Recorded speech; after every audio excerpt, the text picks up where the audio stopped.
How many altars is too many altars? Well, tag the ebook is Falcha. Hi, hello, and welcome. It's Jon O'Sullivan from the Irish Pagan School. And this is the cast or question that we got from one of our patrons who are supporting us over in Patreon.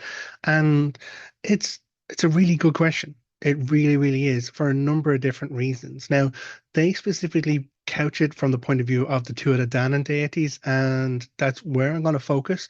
But this can apply to multi-pantheon faiths or belief across pantheons or across cultures.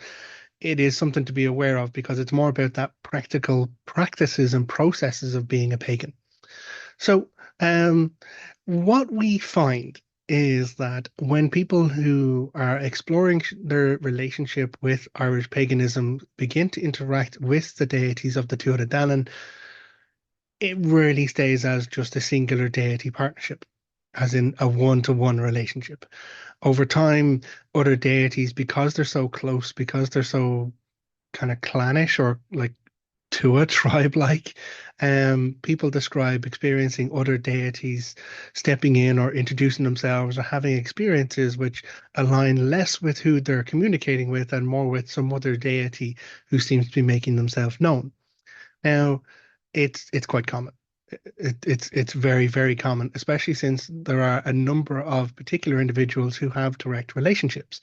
For all the Morrigan people out there, it's unsurprising when they have an experience with the Dagda. Or for all the Dagda people out there, it's unsurprising when they hear from Brigid, his daughter. For all of the skillful people out there, it's unsurprising when it's not just Gwivnu who contacts them, but it's also Credna or Lukta or even Lu. So all of these deities do cross over in so many ways because unlike other expressions of pantheon belief, where it is a singular deity for a particular task, there is a deity of love, a deity of family, a deity of weather, a deity of sun. We don't have that in Ireland.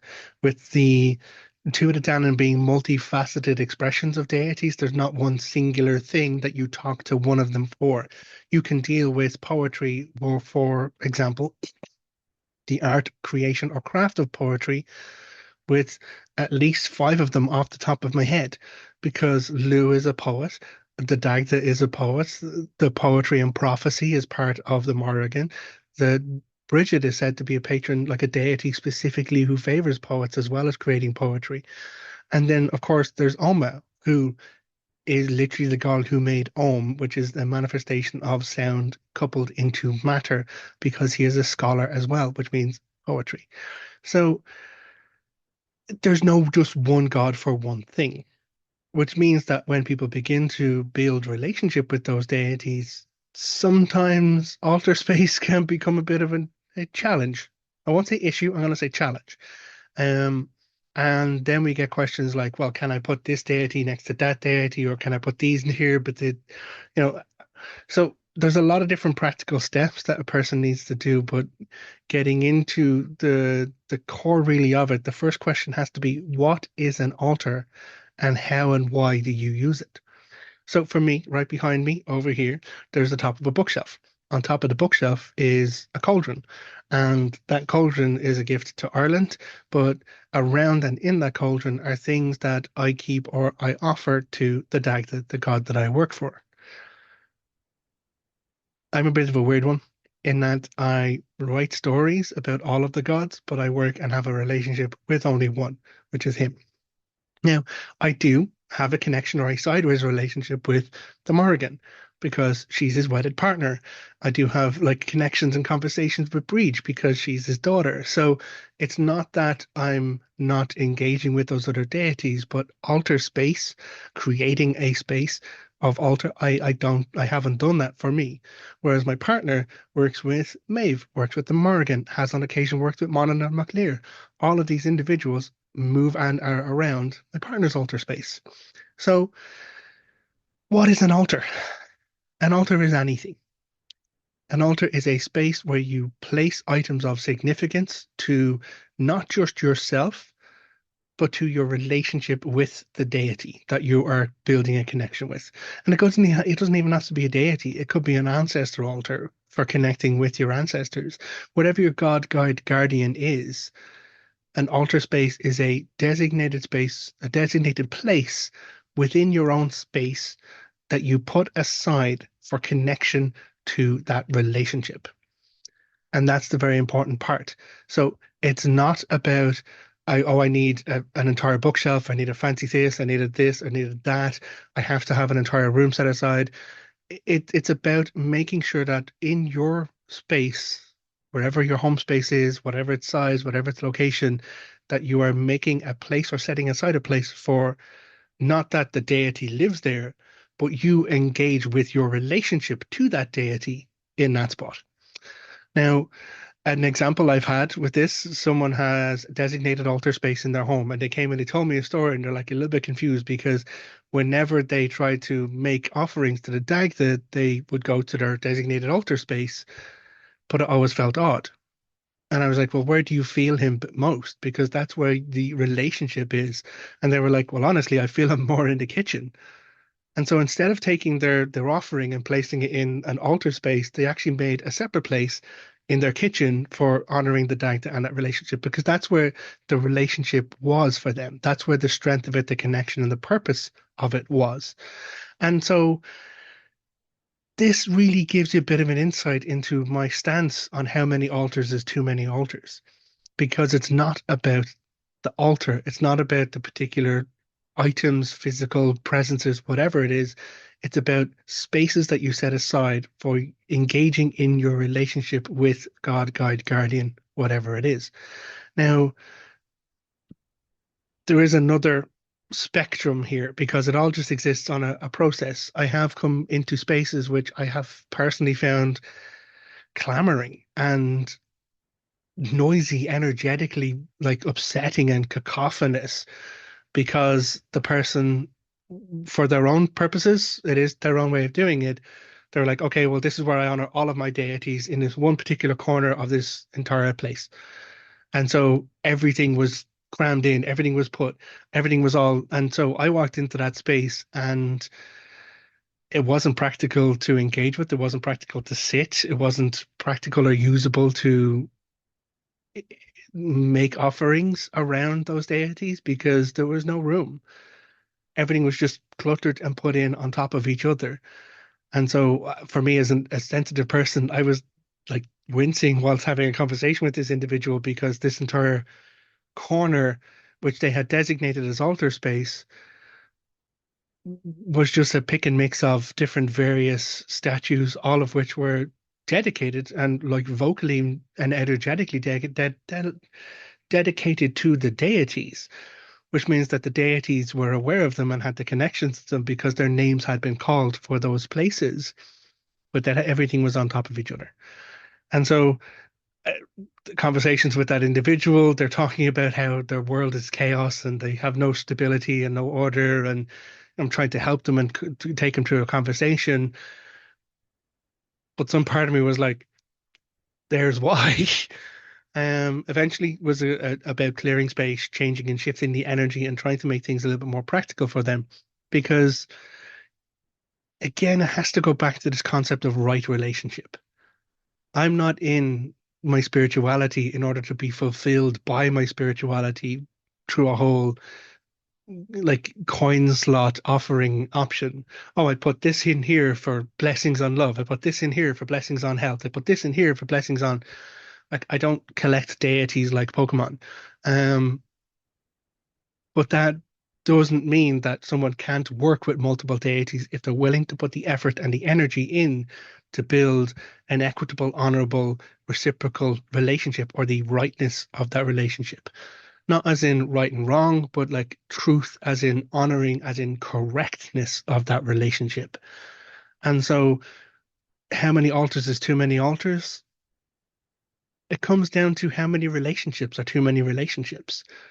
How much bandwidth, space, time, energy, effort do you have to offer through all of these relationships so that you're honoring each of those relationships where they need to be honored? That really is the core question here because it's not about, oh, well, I can only have five or I can only have four and it's one in, one out or anything like that at all. Now, again, relationships change. You might find that you're working with a particular deity for a period of time, but then after a while, they're like, okay, well, actually, we're good. Our work is done here. I'm going to, introduce you to another God, guide, guardian to carry on your journey with as you grow. In which case, there needs to be room for relationships to grow and relationships to end. But then other relationships, like me and my bestie here, I'm gesturing at the Dagda altar because him and I are never going to drift. Even though sometimes he's busy elsewhere. I have the space that I keep for him. And so the way I use that is by acknowledging it when I come past it, interacting with it, placing my offerings there every day, going past and making sure it's not I need to pick up, clean up, tidy, dust, or anything like that at all. Any maintenance practical that I need to do on that, which allows me to then center my sense of thought, energy, effort around my relationship with the Dagda. And that's what that place is for in the entire space of this environment in our home office. That particular place is for Dagda connected relationship stuff and not anything else. So I don't put pens there. I don't put my own mugs down there. I don't leave other like documents or anything on that space. It is specifically for that relationship that I have with him. And by honoring that, I engage with it every day. So it goes to, I did a video about doing offerings, and people were like, how long should I leave the offering on the altar space? If you're engaging with your relationship, if you're engaging with your connected relationship with your deity, God, guide, guardian, whatever it is, on a regular enough basis, you'll know exactly when to remove anything from the altar if it's no longer serving, no longer fit, or needs to be discarded or cleaned and put back. So there is no upper limit, but it is about what is an honest and honorable connection and view of yourself and your ability to offer connection within those relationships. If I was to try and set up an entire altar or an individual altar space for each of the Tuatha Dé Danann deities that I know the name of, I'd need to have an entire separate building. I'd need to have like an IPS corporate headquarters where I could, or pretty much a temple. I need to have a temple to the Tuatha Dé Danann in order to give them all separate alcoves to honor their own separate spaces and to honor the relationship uniquely within each of those spaces. Now, not all of us have a temple, but it is about making a place in whatever space you do have. But that space has to be about a particular focused relationship. Now, that doesn't mean you can't put Monanan next to Macha and ask them both for conversations or questions. That doesn't mean you can't have, the Morrígan next to the Dagda, like because they're a couple. Like it's about understanding the lore, the connection, and the knowledge.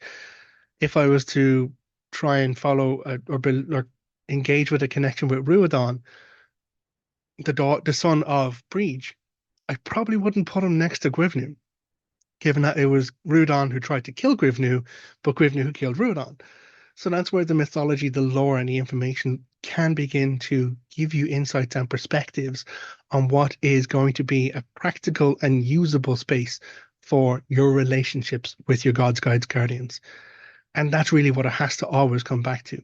So to answer the question straight, neat answer, not hard to say, there is no such thing as too many altars, as long as each altar is a space that you can practically use to engage in a right and honorable relationship with your God, guide, or guardian for that space. So hopefully that gives a bit of insight and a bit of perspective. It's easy to fall down a rabbit hole of like, okay, well, this deity has presented himself, so I have to build an altar space, or this deity has presented himself, so I have to. Your first port of call really should be within yourself. Engage in guided meditation, grab a journal, begin to document information, experience your meditation and build towards that relationship, because not all deities, gods, guides, guardians, ancestors are looking for altar space. They might just be looking for a conversation. They might just be looking to engage with you on a particular aspect, and then you move on from that moment or from that association. Or they might be looking to engage with you in a particular practice, as in, you need to go and work in your garden, and that then is no longer, you don't need an altar space. You're then engaging with your deity, God, guide, guardian, whatever it is, in your garden space, because you're then cultivating, growing, caring, weeding, whatever work needs doing. So it's not about aligning a particular like nook, cranny, bookshelf, table, or anything. It's about finding those places within your space that you engage in practical processes around your spirituality. And so I have an altar space for the Dagda here, but I do also feel a Dagda when I'm cooking. When I have my hands on a bowl of flour and I'm kneading out some bread or something like that, that's it. I'm driving in the car when I'm out and about on my own. Sometimes I just feel his presence in the backseat of the car. So all of these places, all of this relationship is what makes the spirituality happen. So it doesn't have to be a physical defined place, but to honor and build and deepen a relationship, having those spaces can make it easier.